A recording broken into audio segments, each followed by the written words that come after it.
Hey guys, Ryan here with Red Chair Painting, and you're watching the 700 point list and tactics video for my Eldar playing a course against the Death Corps of Krieg, commanded by Warboss Tay. And this isn't really like a super experienced kind of tactics video. I've only just started playing Eldar. This is like the second time I'm playing Eldar, but I have played Imperial Guard before, so kind of like an amateurish, amateur's thoughts on Eldar and how they're kind of working. And of course I'll be refining my skills and my thoughts on them as I play. So yeah, so here we go.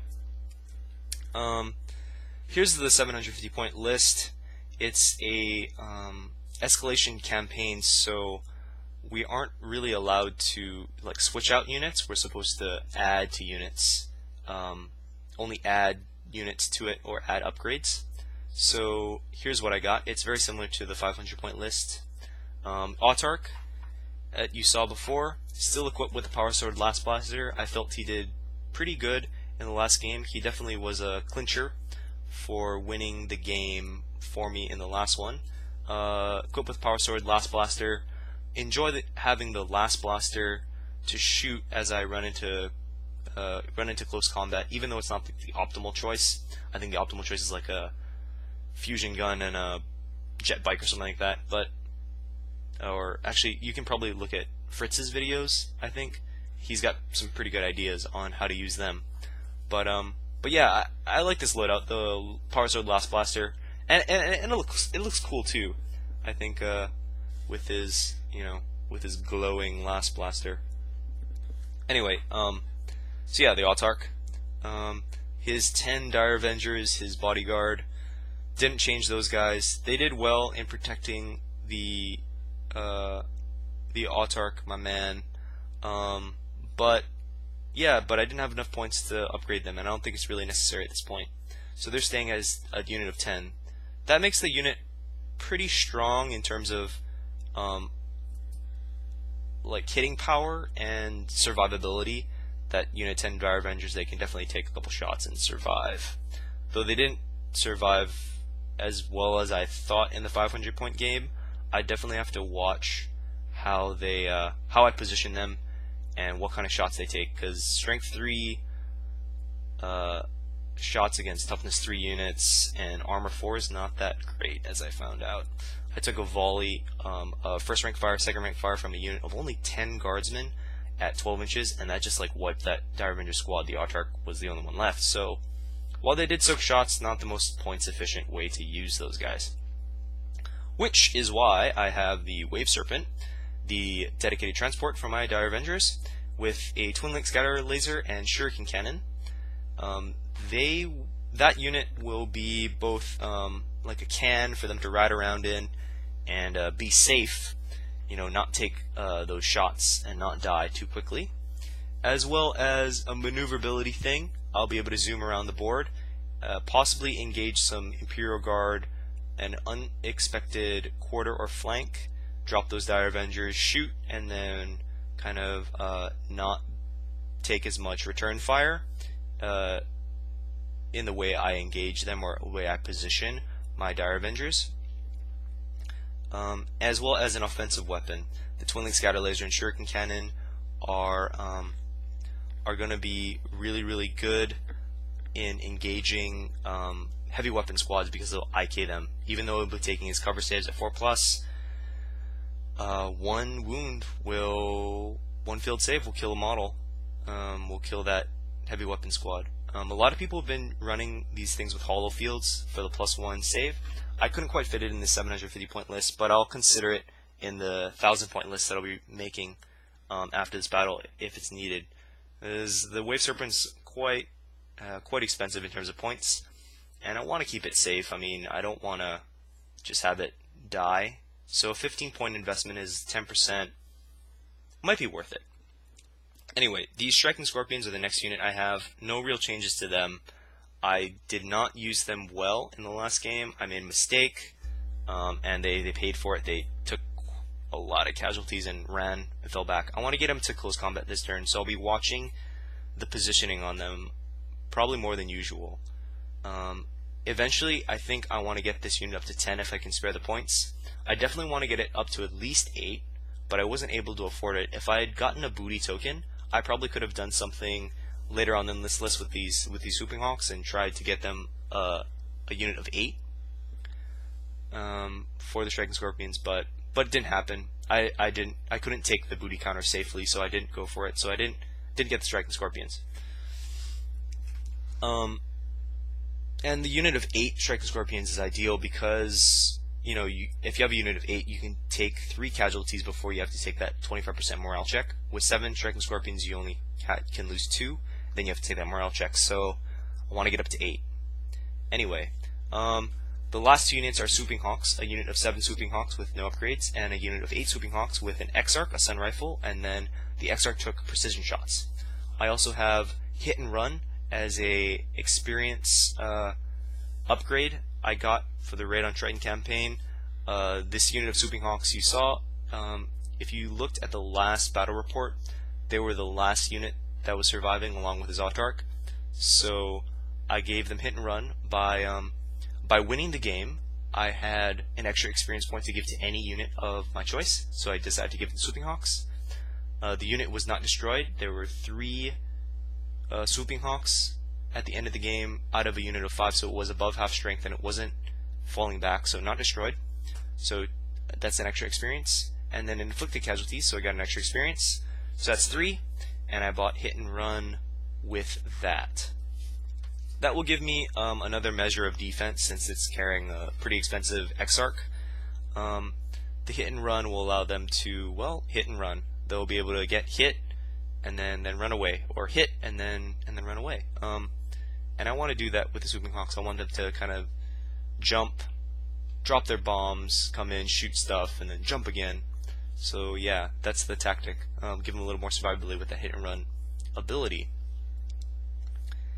The Exarch is, I took him for the Sun Rifle, and also for the fluff, because my Autarch, Ceridan Lirelande, his brother is a Exarch. His younger brother is an Exarch who got lost in the path. So he's coming to war with Ceridan on Triton, his Swooping Hawk shrine.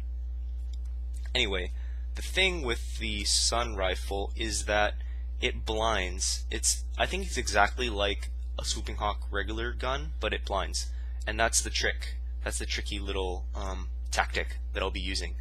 So because I've only got an additional 5 guys plus a Wave Serpent, I'll definitely be outnumbered more than I was in the last game, and I can't go into a battle of attrition with Tay's guard. I have to be tricky. I have to outmaneuver him, use the Eldar speed to engage on a flank or on a side where I can kill enough men to not take return fire. And the Sun Rifle will allow me to do that to negate the shooting power of a blob squad. Ideally, Tay will want to run a squad of 30 to a squad of 50 men in infantry squad using the combined squad special rule, and then use his lieutenant to make that unit shoot twice or shoot even 3 times at 12 inches. That's the most efficient, I guess, use of his infantry squads in terms of shooting. But with the Sun Rifle, it creates an extra threat because it blinds, and if the Exarch wounds, I believe, and kills a guy, the unit has to make an initiative test, and if it fails that initiative test, then it drops to Ballistic Skill Weapon Skill 1, I think. And that will definitely throw a monkey wrench in his plans because the Exarch's only 35 points, and the Blob Squad's like 50 points for 5 guys plus upgrades, so yeah, so that will definitely be a points efficient use of my guys and definitely taking advantage of the tricky Eldar tactics. The second thing the Exarch has is precision shots, and that precision shots would probably have been used to buy the extra Striking Scorpion if I had the points, or if I had an extra booty token, but it didn't. So I made my Exarch a little bit more badass than normal. The precision shots, I kind of enjoy it. Normally with the special rules, if you roll like a 6, your character can pick the model to kill, but with precision shots it upgrades it to 5 or 6, which is nice, because since the Exarch will be firing against a blob squad, ideally it will be able to use precision shots, which allow me to take a character off on the 5 or 6, and he'll be targeting the commissars, which are leading those squads. And I want to kind of take advantage of the low leadership the guard has if you kind of remove the commissars and remove the officers. So yeah, that's what this unit will be doing, or my Super Exarch will be doing with his precision shots. So there's no hiding for Commissar Bane here. The Exarch will probably hunt him down, and also the Swooping Hawks are using these large blast templates now, and they're no longer the small blast templates because I've got a unit of greater than 6. And in addition, so these Swooping Hawks are like a triple threat. The Swooping Hawks are able to take out vehicles with their haywire grenades. And I took a unit of 8 Swooping Hawks because that's, I think, the ideal number of Swooping Hawks you need. I heard from Nolan, who's been playing Eldar for years, one of my friends, that the ideal loadout is 8. So I wasn't able to buy another Swooping Hawk, but I'll definitely be getting it in the 1,000-point list. I'll be upgrading this unit of 7 Swooping Hawks to a unit of 8, so that I can take out tanks. So anyway, yeah. So that's the talk about each unit thing. So now I'm going to talk about how they work together. The map that we'll be playing, or the scenario we'll be playing, is like a King of the Hill kind of thing. There's going to be like a comm station in the middle of the map, and you're going to have to take it. Whoever has the most units by it or controls it, I think at the end of the game, will win. So the defender's advantage is that he can choose one unit to start at the hill, on top of the hill. He controls the hill at the top of the game. He can choose to have 1 unit or 0 units on that hill. So he has a choice. He can deploy a small unit there, he can deploy no units there, or he can deploy even that big infantry squad that he could have hiding. He could have like 50 infantrymen, a lieutenant, heavy weapon squads and special weapon squads, all on that hill. So that's the first scenario. The second scenario is if he deploys very few guys and then turtles up in this corner. So what's likely to happen is, well, not what's likely to happen, but in reaction to those 2 scenarios, I came up with two tactics of mine. The first one is assault. Excuse me. The assault scenario is much like the one I did at the tactics I used at 500 points. So be coming in as close as possible with these striking scorpions, be coming in close as possible with these dire avengers and wave serpents, and just sort of assaulting on turn 2, trying to take out any units on this hill. If he chooses to put a lot of units on this hill, that big blob infantry squad to hold it. So hopefully by turn 2 I'll wipe them out, and then I'll be able to take care of any units that are advancing in the second wave. If instead he turtles up, that second option, the most likely reaction I'll have is use this cat and mouse scenario, or this cat and mouse, tactic. And that tactic will be basically putting my Swooping Hawks out of line of sight when they drop in on turn 2 or turn 3, and just be dropping bombs on them, dropping the Swooping Hawk bombs, trying to take them out, whittle them down before I have to engage in the final battle, I guess, for the hill. That cat and mouse tactic will be maneuvering my Dire Avengers and my Wave Serpent, and maneuvering my Swooping Hawks to engage the least amount of models in his army and kill them before they can react, and that guard can turn and train their guns on them, and they'll hopefully fly away. For that to work, of course, I'll be needing to take out his long-range weapons, which are his autocannon teams and his heavy bolter teams. So yeah, that's the cat and mouse scenario. The Wave Serpent, of course, will be zooming around behind cover, shooting at his heavy weapon teams and his officers, trying to kill them. The Striking Scorpions I'm not quite sure of yet. They may be used to deny movement or maybe outflank, depending on the lay of the terrain or the lay of the land. So those are the 2 tactics I could be using, depending on how Tay deploys, as well as if the terrain allows for it, since we are using like that random setup terrain. Anyway, so those are my tactics. Now there are three, I guess, options Tay can take when he's building his 750 point list that I took into account. The first is the worst scenario, if he uses the infantry horde, and that's if he takes, I guess, a squad of 50 guys, buys a whole nother infantry squad with his points, gets like 50 infantry, a lieutenant, and I don't know, maybe like some heavy weapons teams and some special weapons teams. But I'll be most afraid of the heavy weapons teams if he runs like 3 squads of 3 heavy bolter heavy weapon squads, and then puts like infantry, as much infantry as he can fit, and then gives them heavy bolters or autocannons. That will be terrifying. That will be like, oh my god, how am I going to win this? And that's what I'm most afraid of. I'm most afraid of lots of heavy weapons teams so that my toughness 3 guys get shredded.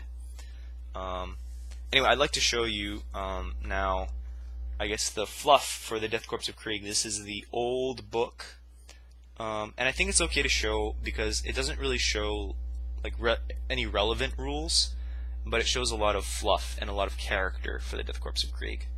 So if you can see it, I don't know if you can see it. Hopefully this can focus. But the preferred special weapon for the preferred special weapon for the Death Corps of Krieg is the Melt-A-Gun, and the preferred heavy weapon for the Death Corps of Krieg is the Heavy Bolter. So if Tay runs a fluffy army, oh, there we go. If he runs a fluffy army, he'll be running some of these, which would be interesting to play because I've never really played against a fluffy army before. Yeah, I don't really like seeing like 3 Dread Knights or like 3 Riptides, but I think it's really fun to play like, here's my fluffy army, and here's my fluffy army, let's see what happens. So, fluff-wise, he'll be running a lot of Melt-A-Guns and a lot of Heavy Bolters. He'll be running some Rough Rider squadrons, maybe, and then some Stormtrooper squadrons if he feels like it. The rest of these disciplines are the old disciplines, which make them like, I guess, hardcore, like not one step backwards kind of an army. Anyway, so yeah, so fluff-wise, if he runs a lot of infantry like they are, like the World War I inspired troops they were, that will be the worst case scenario for me. The second scenario is if he goes mechanized. The mechanized scenario is either 2 Leman Russ, 1 Chimera, 1 Leman Russ, or maybe 3 Chimeras or 2 Chimeras and 1 Leman Russ, some kind of heavy mechanized build that he switches to. And that will be bad because if you look at this list, there's not a lot that can take out heavy tanks, only the Swooping Hawks, and they have to be really, really brave. They have to swoop down and then assault that tank on turn 3, I think. So they're going to drop down, take shots, and then going to have to go in. That's going to be really hard. There's not really much I can do to stop a massive armor wave if he chooses to do that without taking a lot of casualties. That Wave Serpent might be able to take care of some chimeras with the side armor 10 if it's able to outmaneuver, but I wouldn't count on it. Maybe if it gets lucky and gets to catch something out of position. But anyway, that's the mechanized scenario. The best scenario is the balanced list, if he builds like a balanced list. So if he takes something like maybe 1 Leman Russ or 1 Chimera, or maybe in 1 Leman Russ and 1 Chimera, and then the rest infantry or something. That would be the best. Not because it's the weakest choice, but because the list that I wrote up is made for a balanced list, because I didn't know if he's going all infantry, all tanks. So yeah, so that's the ideal. If it's balanced, then I'll have a pretty easy-ish time taking them out.